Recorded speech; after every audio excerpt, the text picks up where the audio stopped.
সরকার যদি এমন আদেশ করে যে আদেশ আল্লাহ তাআলার বিরুদ্ধে না যায়, রাসূল আরবি সাল্লাল্লাহু আলাইহি ওয়াসাল্লামের বিরুদ্ধে না যায়, জনকল্যাণমূলক কাজ, জনগণের কল্যাণ হবে এমন কাজ, তাহলে তোমরা নির্দ্বিধায় ওই হুকুম পালন করে নাও, ওই হুকুম মেনে নাও।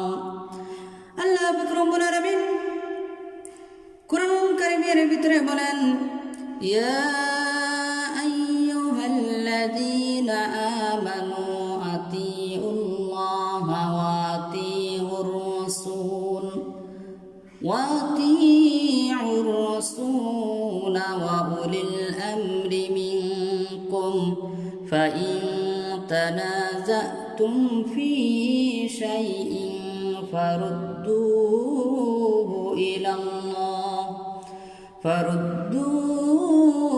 ইলাল্লাহি ওয়ার রাসূলি ইন কুনতুম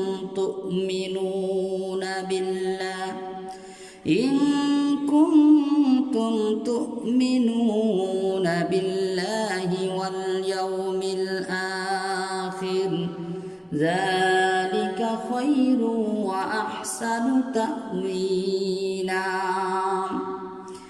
হে ঈমানদারগণ, তোমরা আল্লাহর ও রাসূলের আনুগত্য করো এবং তোমাদের মধ্যকার ন্যায়বান নীতিবানদের যদি তোমাদের মধ্যে কোনো বিষয়ে মতভেদ সৃষ্টি হয় তা আল্লাহ ও রাসূলের উপর ছেড়ে দাও।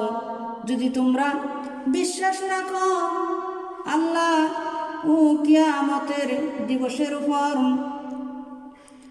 এটাই হচ্ছে উত্তম ও পরিণামের দিক দিয়ে উৎকৃষ্ট। অনেকে বলে থাকে, এখন তো সময় এসে গেছে, ডিসেম্বর মাস শেষের দিকে ভোটাভুটি শুরু হয়ে যাবে।